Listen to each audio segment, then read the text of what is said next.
Hey everybody, Pastor Josh here, and this is the weekly update for Redeeming Grace Church. It's July 18th of 2022. I'm wearing my Where's Waldo shirt from NAM. As a church planner, sometimes they send you stuff, and sometimes the stuff's kind of interesting. So, not my favorite shirt, but hey, it's hot today, and this is a nice, cool one. So that's my Where's Waldo shirt.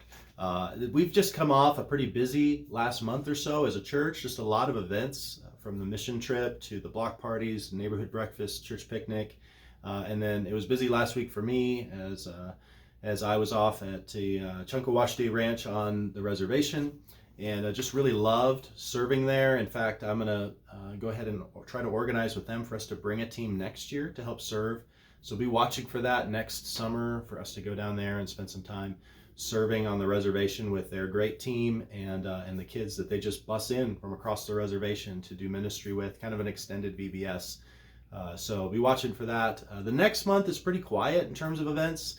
In fact, I know that a lot of you are actually going to be traveling for vacation, seeing friends and family. I know some of you have ministry stuff. I know Sarah is going to be gone for a while doing camp stuff with Young Life. I know that the Shearers have the Ellsworth VBS, which if you want to be involved in and help with, I'm sure they would love that. So you can let them know if that's something you're interested in. Justin preached yesterday. Scott's going to preach this next Sunday, and then Justin's going to preach again. So what's going to happen is I'm going to take a week of vacation next week. This week I'm going to spend basically looking at the fall and trying to get some things organized for the fall. I know that there's a women's retreat that's being planned for September. I'm going to try to schedule a men's retreat for October. The Black Hills Area Baptist Association, I'm trying to put on a little mini pastors conference and pastors lunches. A lot of other things that are going on that I want to get on the calendar, and instead of me just throwing stuff out to you short notice, which is probably always going to be the case, but also for us to have some runway and for you to get some things on your calendar. And one of those that is going to be really important is home groups. The 3 home groups that already exist are going to basically stay the same in terms of the location and the people that are leading them. But there is a 4th one that's being added. Scott and Jessica Martin are going to host one in the Valley. And so you have another option that's going to be Sunday nights. So now you have 4 options. I would encourage you to click on the link and sign up. I'm going to include it with all of the stuff that I send out with this video. If you would go ahead and click and sign up for one as soon as possible, I would like to have all the signups done maybe this week even, and then be able to get those to those leaders so that they can begin to plan in terms of childcare and meals and begin to just sort of see what that looks like. If you've been in a group and you'd like to move to another group, that's totally fine. We want you to feel free to do that. None of the leaders will take offense to that at all. We know that people, every 6 months or so, there's been a little bit of shifting, and we've just kind of built that in, that we want people to be involved. They are sermon-based small groups, and so they're a key component to the life of our church. In fact, if you're just there on Sundays and you're not part of a home group, you're kind of missing sort of the finishing work of the sermons. We kind of designed that to be the case, that actually a lot of stuff is worked out to its completion in the small group. Some of the small groups will discuss the sermon that was just preached. Others are actually going to look at the upcoming sermon and discuss the text ahead of time so that then they're prepared when they come into the worship service. So I'd encourage you to jump into one. The reason that we do them all sermon-based is so that we keep everybody together. In a lot of churches, basically every church I know of where the small groups have just been left to choose their own studies, eventually all the boats kind of drift off in different directions, and you end up with a pretty fractured and honestly sometimes conflicted church. And so this is our way. While it's slow and steady, hopefully it's a sure way for us to build a united, faithful church that really goes one text at a time and really drives that nail in. So instead of having a bunch of nails half driven in, because we're studying so many different passages every week in so many different parts of the Bible, we're spending a lot of time really driving one deep at a time. One nail driven all the way down is much more secure than 5 that are only half driven down. So that's really the intention of them, and would encourage you to sign up for those. Another thing that I want to give special emphasis to is both giving and serving. Over the last couple of years, we've spent some time in the book of Genesis and the kingdom parables of Jesus, and I think part of what has been effective about working through those together is that I think we're a pretty patient, steady, trusting the Lord kind of church. that we're not going to get freaked out about the moment or the state of the world. We look at Genesis, we look at the kingdom parables of Jesus, we look at history, and we just know that, hey, God is at work. We don't have to freak out. And in a world that's pretty chaotic right now, a lot of churches are freaking out as if this is strange, and it's not. And so we have cultivated, and I'm happy for this. This is part of why I wanted us to go through those books and those studies, is that we would be steady and confident that the kingdom is working, our God is sovereign, and the world has always been screwed up.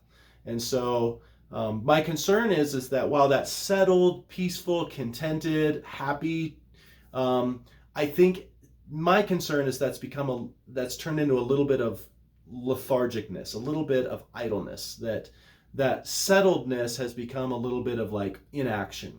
So that's part of why I wanted us to now go to the parts of the Bible that kind of provoke us to take action and to put work in to our faith. Not in terms of earning, but in terms of we have a mission. We're ambassadors. We're supposed to represent Christ in the world. And my concern is not all of us, but some of us are a little stingy with our time. We're a little bit stingy with our finances and with serving. And so I just want to challenge us as we go through this Sermon on the Mount and then into the book of James, for all of us to really be putting forth effort, to be working out our salvation with fear and trembling, to have not a dead faith that doesn't have any works, but an alive faith that has works. And so it's not so much that the church needs your giving and your serving. That's true, but really it's more importantly, you need to be. That's part of your discipleship. And Jesus talked about that. Justin talked about Jesus's teaching on that. You cannot serve both God and money. So let me challenge us to really put, to keep that settled, contented, trusting the Lord disposition, but also put forth effort. And so consider that. Some of us can take a little bit of sometimes we can take a little bit of a contractor mindset when it comes to serving, that I have certain things that I do that I love to do, and I'm willing for the church to sort of hire me, or for God to hire me to do that. That's not the heart of a servant, is to be a contractor, that I have a job that I like doing, that I feel gifted in, that I'll do. That's not the heart of a servant. That's the heart of a contractor. The heart of a servant is going, my time and my life is submitted to the King, and whatever he wants, I'll never tell him no. I'll serve in whatever way. I renounce my right to control what my role in the body, my role in the kingdom is. Wherever there's a need, I'm willing to serve. And you know how your family works. Like if people only did what they felt good at or called to do, then they would never serve. Like you've experienced this in your family, where kids, or maybe you and even your spouse, kind of play a game of chicken on like who can put up with the dirty dishes, or who will finally go change the diaper or take out the trash, like who will finally clean the bathroom. You play this game of chicken, and man, the house just ends up not working. You end up building resentment against each other. Why should I have to do it? And I don't want that disposition in our church. I want our disposition to be like, man, things are getting done so fast because people are so quick to see a need and meet it. Whether or not they feel gifted to do it or not, they just have the heart of a servant, not the heart of a contractor. So let me challenge us as we think about ministry in the fall, and all the areas that we need to sign up, and all the areas that we need help to do the ministry that God is calling us to do. Let's not be contractors looking to kind of set the terms of our service, but let's be servants that allows the King to bring the needs of the family and the needs of the community before us, and we go, I'm just happy to do whatever the Lord puts in front of me.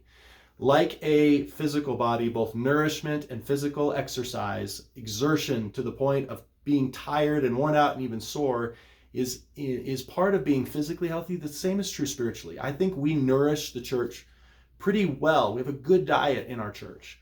But we need to be putting exercise, or we'll become spiritually obese and we'll be ineffective in the things that God wants us to do. Let's be a spiritually fit church that's well nourished and puts in a lot of exercise, puts in a lot of exertion, so that we then can be a healthy, effective, happy church. So as you see the signups come out, sign up to serve somewhere, even if it's not your area of gifting. Don't be a contractor, be a servant. And if a lot of areas of service require you to be a member, and frankly, our body is missing some members. Some of you need to go ahead and be baptized. Go ahead and attend a Discover RGC seminar. fill out the application, become committed, become a part of the body.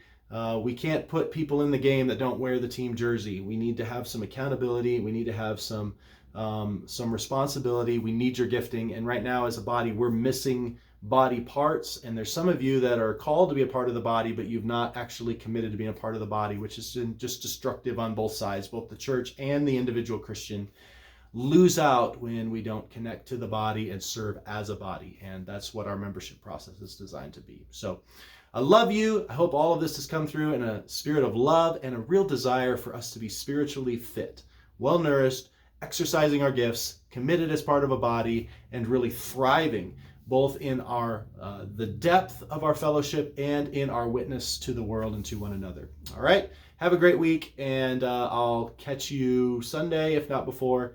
I love you. Bye.